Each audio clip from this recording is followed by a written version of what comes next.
Hello, welcome back to the Life Learners podcast. Hope you're having a good week so far.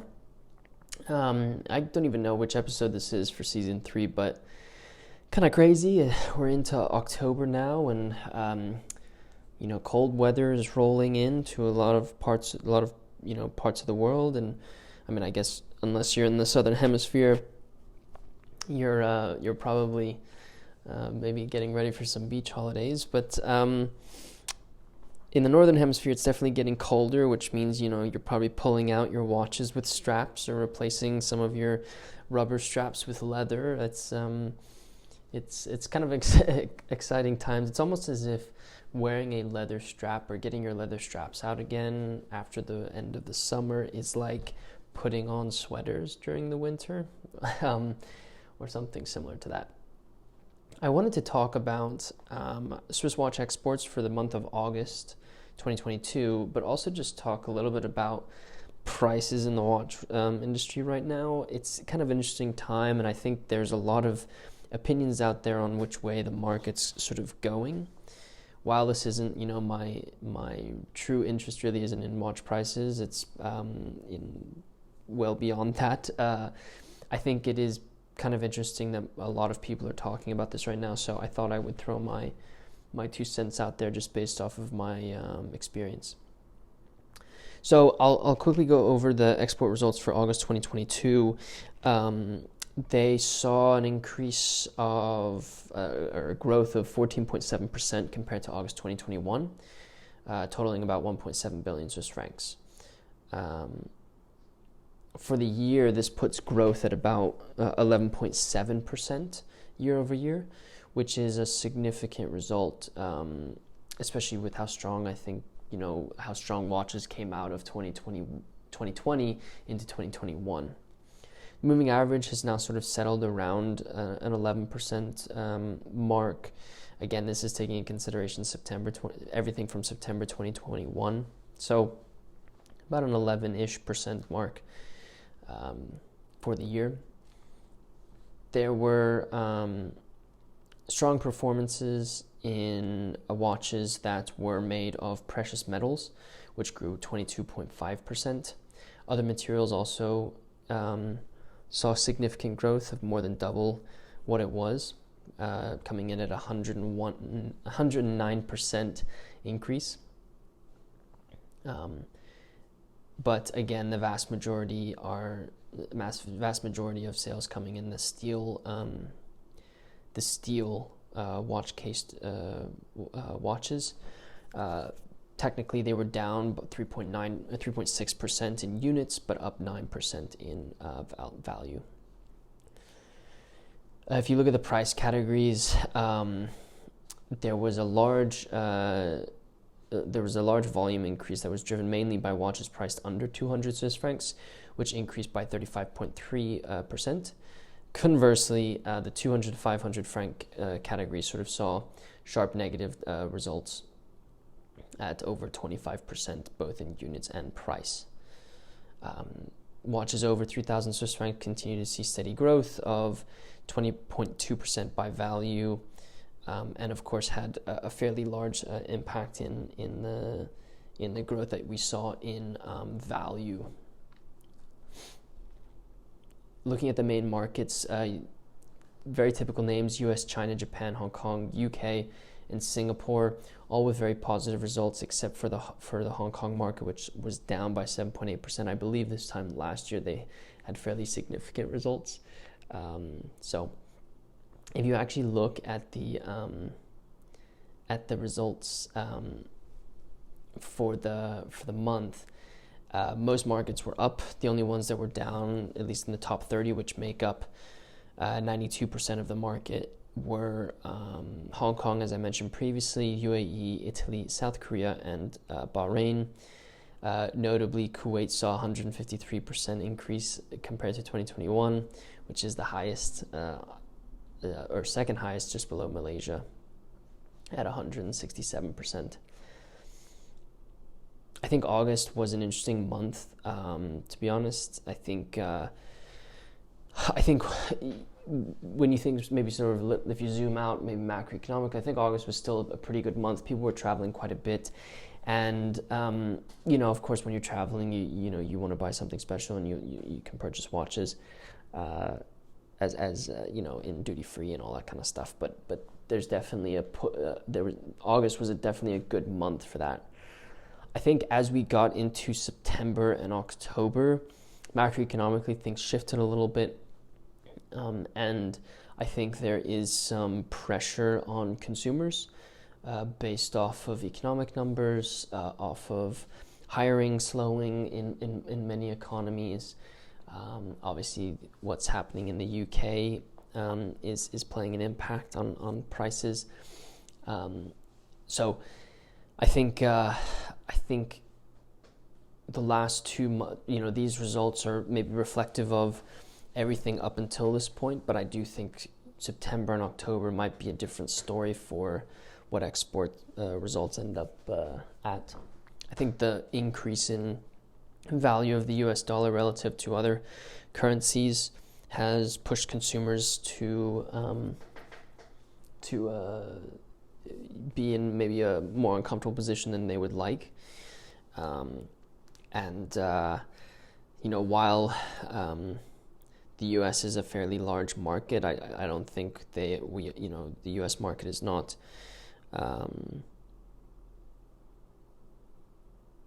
immune to what's going on, and I think the slowing of hiring is going to affect the U.S. just as much as it will the rest of the world. So I think September and October will be telling for the rest of the market, and I'll cover those on this podcast so that you can stay up to date with it. But I guess that is sort of a snapshot of what new watches are doing. I think what's interesting to think about is what the prices of some of these watches are doing on the secondary market. So the secondary market is oftentimes a good place to look when you want to just get an idea of the market as a whole. I think it's no secret that watch prices have declined over the last couple of months. I think starting in sort of the May time period, we've seen prices decrease. The Rolex Submariner, nicknamed Hulk, has seen crazy declines, and this is across the board with many watches. I think Rolexes have seen a pretty large decline in this. And I've read and listened to some individuals in the watch world sort of talk about them. I want to say this at the beginning before I dive into this. You should not be buying watches just for the sole fact that they're going to be a good investment or may rise in value, or you want to store some wealth in them. I personally think you should always buy them if you have a passion for them and really enjoy them more than just the prices that they can fetch at auction. But there are a lot of individuals who are talking about the prices and discussing how this drop-off might be leading to stabilization. So April, May, June time period, we saw prices sort of decrease. And I think that this probably is led by some macroeconomic factors. I think also this may, and I think I heard someone speak about it this way, I think there are some people who bought watches at the top, let's call it the top of the market, I'm putting that in air quotes, and bought it for an investment, but as prices declined, they needed to get into that store of cash, and so they ended up selling it for a loss or less than what they had purchased it for. And in my opinion, those people probably shouldn't have bought the watch in the first place, because they were truly just buying it from an investment perspective, and there isn't any love for the thing that they had on their wrist or in their watch box. Anyway, so though I think there was a chunk of the market that just sort of got scared and sold, and maybe either got scared and sold, or they were not able to actually afford that piece. And so they sold it. That obviously, increases supply, and people are trying to get quick sales. So they really push down the prices of that specific model.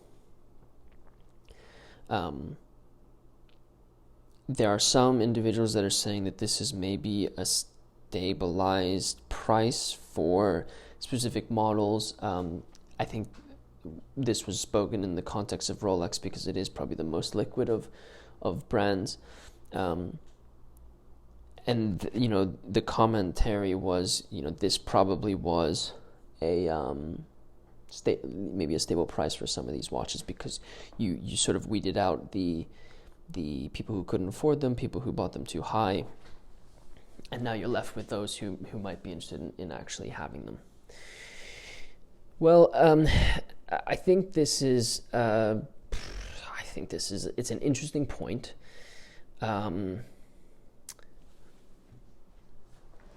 I think that it might be a little short-sighted to think that this is the stable price for every Rolex model or the Rolex market in general. Just as an idea, I wanted to sort of talk through a live example. I'm using Chrono 24's watch prices.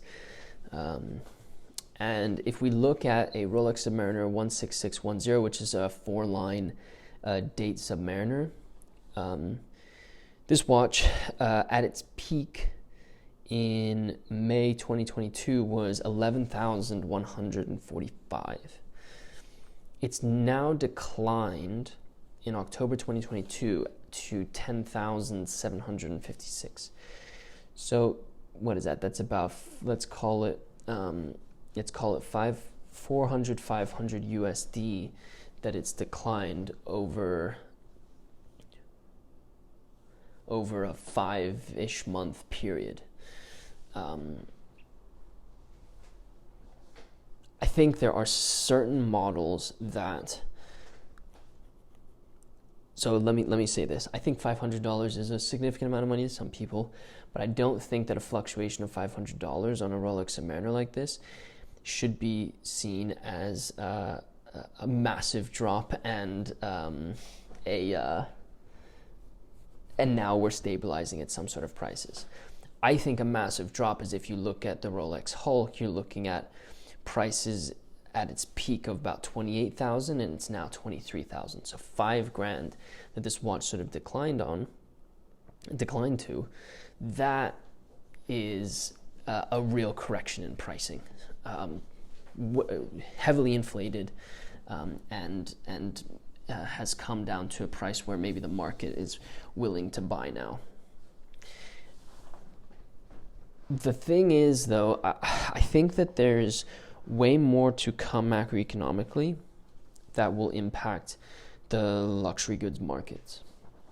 I think the results that I spoke about for August 2022 are positive, but I do think that those are going to slow if we do see some sort of recession coming up because of these macroeconomic trends that are happening. I think there's whole other podcast I could probably talk about the macroeconomics behind what's probably to come. So I'm not going to say anything there, but I do think that watches are going to be impacted by that.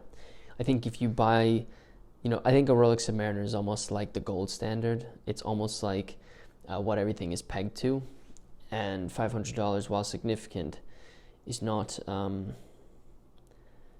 big fluctuation. I think that there's probably a second wave here. If you know trading, you can consider this something like a dead cat bounce. I think that we've seen declines. We're seeing some sort of stabilization, but I do think that there's more to come. And I don't want to say brace yourself, but I think that there's more macroeconomically that's going to happen to the world, and it's going to impact luxury goods, especially watches. This is not investment advice at all.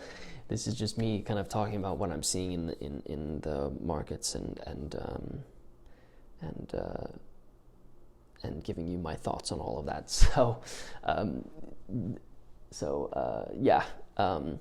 Let me know what you think about the watch prices. I know I've spoken pretty heavily about Rolex. I do think it's just an easy brand to sort of ground a lot of this conversation in, because it is, like I said, sort of the gold standard, or the Rolex Submariner is kind of like the gold standard. So Love to hear your thoughts. Let us know on Instagram what you think about all this. It'd be interesting to hear the differing perspectives that you may have. I wanted to just call out one thing. It's quite interesting to look at, if you go on Chrono24 and look at the Rolex 1601. The 1601 didn't really see that massive decline that we saw between April, May, and now it's actually gone up in value. So very, very slightly. May 2022 was about $5,000 on Chrono24, and now it's about 5,100. This is a steel and white gold version of this watch. So sure, it's not really gone down. It's also not gone up. I think this again shows sort of the not gold standard, but I think the sub really is the gold standard. But I think it shows that there are specific models that are integral to Rolex, and they are not going to fluctuate so heavily. And you shouldn't sort of look at the small incremental changes. So let us know what you think. I'd love to hear your thoughts. There'll be links in the show notes to the results for August 2022. I'll also link some of the investing in watches videos that I've done, videos and articles that I've done, just so that you can sort of hear my thoughts on that. I think it's an interesting topic, and a lot of people are kind of looking at it now as prices sort of change. If you are new to the podcast, be sure to follow us and share it with a friend who might be interested in a watch podcast. If you are feeling generous and wouldn't mind rating this podcast, it really does help me out. With that said, guys, thank you so much for listening to this podcast, and until next time.